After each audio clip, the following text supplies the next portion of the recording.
എസ്ര അദ്ധ്യായം 7. എസ്ര ജെറുസലേമിൽ പേർഷ്യ രാജാവായ അർത്താർസർക്സസിന്റെ ഭരണകാലത്ത് സെറായയുടെ മകനായ എസ്ര ബാബിലോണിൽ നിന്ന് പുറപ്പെട്ടു. ഹിൽക്കിയായുടെ മകൻ അസറിയായുടെ മകനായിരുന്നു സെറായ. ഹിൽക്കിയ ശല്ലൂമിന്റെയും അവൻ സാദോക്കിന്റെയും സാദോക്ക് അഹിത്തൂബിന്റെയും മകനായിരുന്നു. അഹിത്തൂബ് അമരിയായുടെയും അവൻ അസറിയായുടെയും അസറിയ മെറയോത്തിന്റെയും മകനായിരുന്നു. മെറായോത്ത് സെറഹിയായുടെയും അവൻ ഉസിയുടെയും ഉസി ബുക്കിയുടെയും മകനായിരുന്നു. ബുക്കി അബിഷുവായുടെയും അവൻ ഫിനഹാസിന്റെയും ഫിനഹാസ് എലയാസറിന്റെയും അവൻ പ്രധാന പുരോഹിതനായ അഹരോന്റെയും മകനായിരുന്നു. ഇസ്രായേലിന്റെ ദൈവമായ കർത്താവ് നൽകിയ മോശയുടെ നിയമത്തിൽ അവഗാഹമുള്ളവനായിരുന്നു എസ്ര. ദൈവമായ കർത്താവിന്റെ കരം അവന്റെ മേലുണ്ടായിരുന്നതിനാൽ അവൻ ആവശ്യപ്പെട്ടതെല്ലാം രാജാവ് അനുവദിച്ചു. അർത്താക്സർക്സസ് രാജാവിന്റെ 7-ാം ഭരണവർഷം കുറെ ഇസ്രായേലരും ലേവ്യരും പുരോഹിതരും ഗായകരും വാതിൽ കാവൽക്കാരും ദേവാലയ ശുശ്രൂഷകരും എസ്രയോടൊപ്പം ജെറുസലേമിലേക്ക് പോന്നു. അവൻ ജെറുസലേമിൽ എത്തിയത് രാജാവിന്റെ 7-ാം ഭരണവർഷം 5-ാം മാസമാണ്. ദൈവാനുഗ്രഹത്താൽ അവൻ 1-ാം മാസം 1-ാം ദിവസം ബാബിലോണിൽ നിന്ന് യാത്ര പുറപ്പെട്ട് 5-ാം മാസം 1-ാം ദിവസം ജെറുസലേമിലെത്തി. കർത്താവിന്റെ നിയമം പഠിക്കാനും അനുഷ്ഠിക്കാനും അവിടുത്തെ അനുശാസനങ്ങളും പ്രമാണങ്ങളും ഇസ്രായേലിൽ പഠിപ്പിക്കാനും അവൻ ഉത്സുകനായിരുന്നു. ഇസ്രായേലിനു വേണ്ടി കർത്താവ് നൽകിയ കൽപ്പനകളും നിയമങ്ങളും പഠിച്ച പണ്ഡിതനും പുരോഹിതനുമായ എസ്രായ്ക്ക് അർത്താക്സർക്സസ് രാജാവ് നൽകിയ കത്തിന്റെ പകർപ്പ്. രാജാതിരാജനായ അർത്താക്സർക്സസ് സ്വർഗസ്ഥനായ ദൈവത്തിന്റെ നിയമങ്ങളിൽ പാണ്ഡിത്യമുള്ള പുരോഹിതൻ എസ്രായ്ക്ക് എഴുതുന്നത്: എന്റെ രാജ്യത്തിലുള്ള ഏത് ഇസ്രായേലിനും പുരോഹിതനും ലേവ്യനും ജെറുസലേമിലേക്ക് പോകാൻ ആഗ്രഹമുണ്ടെങ്കിൽ നിന്നോട് കൂടെ പോന്നുകൊള്ളട്ടെ എന്ന് ഞാൻ കൽപ്പിക്കുന്നു. നിങ്ങളുടെ ദൈവത്തിൽ നിന്ന് നിങ്ങൾക്ക് ലഭിച്ച നിയമങ്ങൾ അനുസരിച്ച് യൂദായിലെയും ജെറുസലേമിലെയും വിവരങ്ങൾ ആരായാൻ രാജാവും തന്റെ 7 ഉപദേശകരും നിങ്ങളെ അയക്കുന്നു.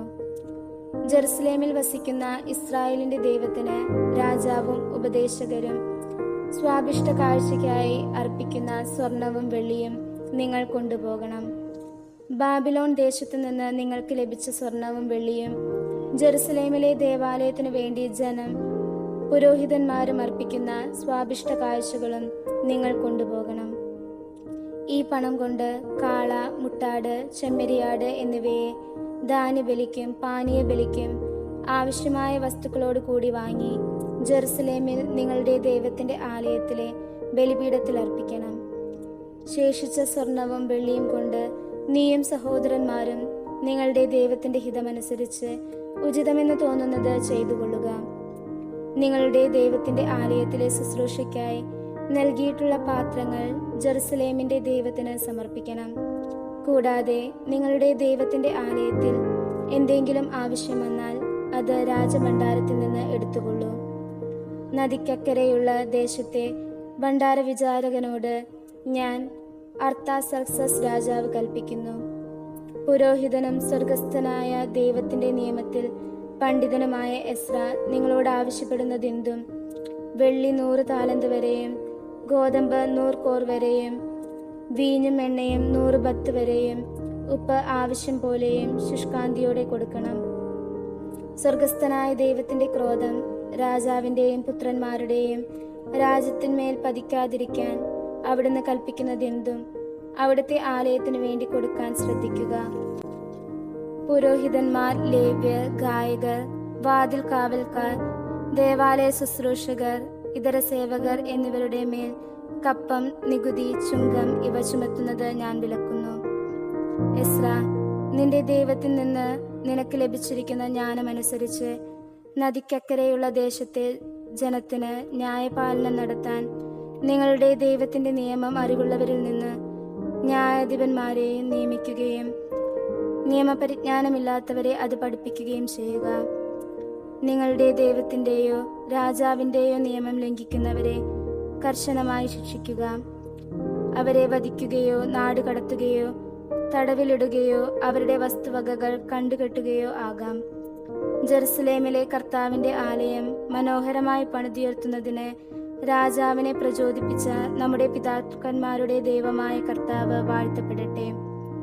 രാജാവിന്റെയും ഉപദേഷ്ടാക്കളുടെയും സേവക പ്രമുഖന്മാരുടെയും മുൻപിൽ അവിടുന്ന് തന്റെ അനശ്വര സ്നേഹം എൻ്റെ മേൽ ചൊരിഞ്ഞു. എൻ്റെ ദൈവമായ കർത്താവിന്റെ കരം എൻ്റെ മേലുണ്ടായിരുന്നതിനാൽ പ്രമുഖന്മാരായ ഇസ്രായേലരെ കൂട്ടിക്കൊണ്ടു പോകുന്നതിന് ഞാൻ ധൈര്യപ്പെട്ടു. എസ്ര അധ്യായം 8. എസ്രയുടെ കൂടെ വന്നവർ. അർത്താർസർസസ് രാജാവിന്റെ ഭരണകാലത്ത് എന്നോടൊപ്പം ബാബിലോണിൽ നിന്ന് പോന്ന കുടുംബത്തലവന്മാർ വംശാവലി ക്രമത്തിൽ: ഫിനെഹാസ് കുടുംബത്തിൽപ്പെട്ട ഗർഷോം, ഇത്താമർ വംശജനായ ദാനിയേൽ, ദാവീദിന്റെ കുടുംബത്തിൽപ്പെട്ട ഷെക്കനിയായുടെ പുത്രൻ ഹത്തൂഷ്, പരോഷ് കുടുംബത്തിൽപ്പെട്ട സക്കറിയായും 150 പേരും, പഹാത്ത് മോവാബ് വംശജനായ സെറഹിയായുടെ മകൻ എലിയെ ഹൊവേനായിയും 200 പേരും, സാത്തുവിന്റെ കുടുംബത്തിൽപ്പെട്ട യഹസിയേലിന്റെ മകൻ ഷെക്കനിയായും 300 പേരും, അദീൻ വംശജനായ ജോനാഥന്റെ മകൻ ഏബദും 50 പേരും, ഏലാമിന്റെ കുടുംബത്തിൽപ്പെട്ട അത്താലിയായുടെ മകൻ ഷേയായും 70 പേരും, ഷെഫാത്തിയ വംശജനായ മിഖായേലിന്റെ മകൻ സെബാദിയായും 80 പേരും, യോവാബിന്റെ കുടുംബത്തിൽപ്പെട്ട യഹിയേലിന്റെ മകൻ ഒബാദിയായും 218 പേരും, ബാനി വംശജനായ യോസിഫിയായുടെ മകൻ ഷെലോമിത്തും 160 പേരും, ബേബായിയുടെ കുടുംബത്തിൽപ്പെട്ട ബേബായിയുടെ മകൻ സക്കറിയായും 28 പേരും, അസ്ഗാദിന്റെ കുടുംബത്തിൽപ്പെട്ട ഹക്കത്താനിന്റെ മകൻ യോഹന്നാനും 110 പേരും, അദോനിക്കാമിന്റെ കുടുംബത്തിൽപ്പെട്ട എലിഫേയദ്, യാവൂൽ, ഷമായ എന്നിവരും 60 പേരും. ഇവർ പിന്നീടാണ് വന്നത്.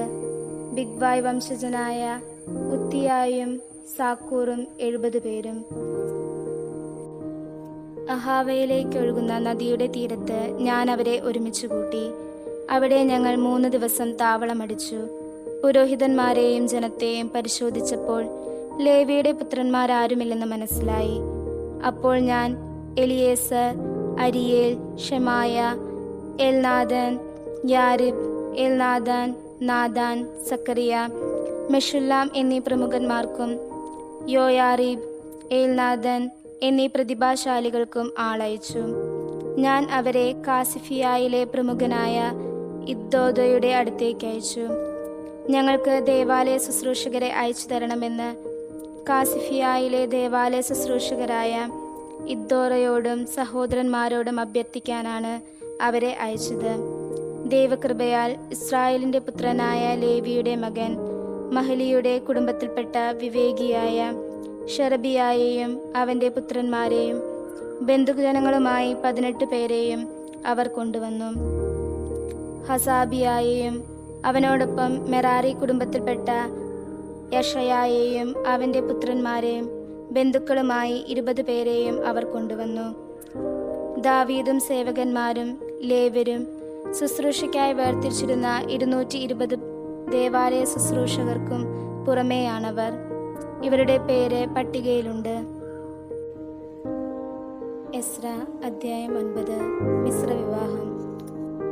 ഇത്രയുമായപ്പോൾ ജനനേതാക്കന്മാരിൽ ചിലർ എന്നെ സമീപിച്ചു പറഞ്ഞു: ഇസ്രായേൽ ജനവും പുരോഹിതന്മാരും ലേവ്യരും കാനാന്യർ, ഹിത്യർ, പെരിസ്യർ, ജബൂസ്യർ, അമോന്യർ, മൊവാബ്യർ, ഈജിപ്തുകാർ, അമരോര്യർ എന്നിവരിൽ നിന്ന് അകന്നു വർത്തിക്കാതെ അവരുടെ മ്ലേച്ഛതകളിൽ മുഴുകിയിരിക്കുന്നു. ഇസ്രായേല്യർ തങ്ങൾക്കും തങ്ങളുടെ പുത്രന്മാർക്കും ഭാര്യന്മാരായി അവരുടെ പുത്രിമാരെ സ്വീകരിച്ചു. അങ്ങനെ വിശുദ്ധ വംശം തദ്ദേശവാസികളുമായി കലർന്ന് അശുദ്ധമായി. ഈ അവിശ്വസ്തതയിൽ മുന്നിട്ട് നിൽക്കുന്നത് ശുശ്രൂഷകരും നേതാക്കളുമാണ്. ഇത് കേട്ട് ഞാൻ വസ്ത്രവും മേലങ്കിയും കീറി, മുടിയും താടിയും വലിച്ചു പറിച്ചു, സ്തബ്ധനായിരുന്നു. സായാഹ്ന ബലിയുടെ സമയം വരെ ഞാൻ അങ്ങനെയിരുന്നു. മടങ്ങിയെത്തിയ പ്രവാസികളുടെ അവിശ്വസ്തതയെക്കുറിച്ച് ഇസ്രായേലിന്റെ ദൈവം അരുൾ ചെയ്ത വാക്ക് കേട്ട് പരിഭ്രാന്തരായ എല്ലാവരും എൻ്റെ ചുറ്റും കൂടി. സായാഹ്ന ബലിയുടെ സമയത്ത് ഞാൻ ഉപവാസത്തിൽ നിന്ന് എഴുന്നേറ്റ് കീറിയ വസ്ത്രവും മേലങ്കിയുമായി മുട്ടിന്മേൽ വീണ് എൻ്റെ ദൈവമായ കർത്താവിൻ്റെ നേർക്ക് കൈകൾ ഉയർത്തി അപേക്ഷിച്ചു. എൻ്റെ ദൈവമേ, അങ്ങയുടെ നേർക്ക് മുഖമുയർത്താൻ ഞാൻ ലജ്ജിക്കുന്നു. എന്തെന്നാൽ ഞങ്ങളുടെ തിന്മകൾ തലയ്ക്കുമീതെ ഉയർന്നിരിക്കുന്നു. ഞങ്ങളുടെ പാപം ആകാശത്തോളം എത്തിയിരിക്കുന്നു. ഞങ്ങൾ പിതാക്കന്മാരുടെ കാലം മുതൽ ഇന്നുവരെ വലിയ പാപം ചെയ്തിരിക്കുന്നു. ഞങ്ങളുടെ അകൃത്യങ്ങൾ നിമിത്തം ഞങ്ങളും ഞങ്ങളുടെ രാജാക്കന്മാരും പുരോഹിതന്മാരും ഇന്നത്തെ പോലെ അന്യരാജാക്കന്മാരുടെ കരങ്ങളിൽ വാളിനും പ്രവാസത്തിനും കവർച്ചയ്ക്കും വർദ്ധിച്ച നിന്ദനത്തിനും ഏൽപ്പിക്കപ്പെട്ടു. ഞങ്ങളിൽ ഒരു വിഭാഗത്തെ അവശേഷിപ്പിക്കുകയും അതിന് അവിടുത്തെ വിശുദ്ധ സ്ഥലത്ത് അഭയസ്ഥാനം നൽകുകയും ചെയ്തു. ഞങ്ങളുടെ ദൈവമായ കർത്താവ് ഞങ്ങളോട് ക്ഷണനേരത്തേക്ക് കരുണ കാണിച്ചിരിക്കുന്നു. അങ്ങനെ ഞങ്ങളുടെ ബന്ധത്തിൽ ആശ്വാസം തന്ന് ഞങ്ങളുടെ കണ്ണുകൾക്ക് തിളക്കം കൂട്ടി. ഞങ്ങൾ അടിമകളാണ്. ഞങ്ങളുടെ ദൈവം അടിമത്തത്തിൽ ഞങ്ങളെ ഉപേക്ഷിച്ചില്ല. പേർഷ്യ രാജാക്കന്മാരുടെ മുൻപിൽ അവിടുന്ന് തൻ്റെ അനശ്വര സ്നേഹം ഞങ്ങളോട് കാണിച്ചു.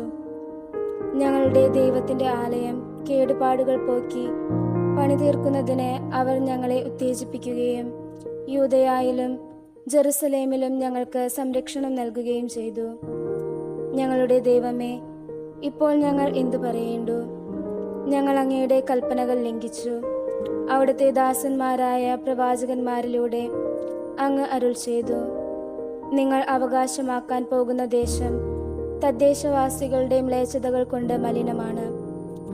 അവർ അത് ഒരറ്റം മുതൽ മറ്റേ അറ്റം വരെ മ്ലേച്ഛതകൾ കൊണ്ട് നിറച്ചിരിക്കുന്നു.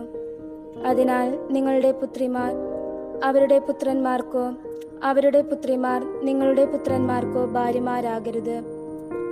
അവരുടെ സമാധാനവും സമൃദ്ധിയും തേടുകയുമരുത്.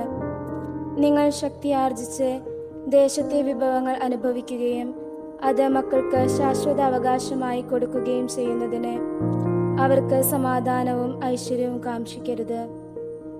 ഞങ്ങളുടെ ദുഷ്കൃത്യങ്ങളും മഹാപാപങ്ങളും നിമിത്തം ഞങ്ങൾക്ക് വന്നു ഭവിച്ചിരിക്കുന്ന ശിക്ഷ ഞങ്ങൾ അർഹിക്കുന്നതിൽ കുറവാണ്. ഞങ്ങളിൽ ഒരു ഭാഗത്തെ അവിടുന്ന് അവശേഷിപ്പിച്ചിരിക്കുന്നു. ഇനിയും ഞങ്ങൾ അങ്ങയുടെ കൽപ്പനകൾ ലംഘിച്ച് ഈ മ്ലേച്ഛതകൾ പ്രവർത്തിക്കുന്ന ജനങ്ങളുമായി വിവാഹബന്ധത്തിൽ ഏർപ്പെടുകയോ ഞങ്ങളിൽ ആരും രക്ഷിക്കപ്പെടുകയോ അവശേഷിക്കുകയോ ചെയ്യാത്ത വിധം അങ്ങ് കോപത്താൽ ഞങ്ങളെ നശിപ്പിക്കുകയില്ലേ? ഇസ്രായേലിന്റെ ദൈവമായ കർത്താവെ, അവിടുന്ന് നീതിമാനാണ്. ഇതാ ഞങ്ങളിൽ ഒരു അവശിഷ്ട ഭാഗം രക്ഷിക്കപ്പെട്ടിരിക്കുന്നു. ഞങ്ങൾ അവിടുത്തെ മുൻപിൽ പാപവും പേറി നിൽക്കുന്നു. അങ്ങനെ അങ്ങയുടെ മുൻപിൽ നിൽക്കാൻ ആരും അർഹരല്ല.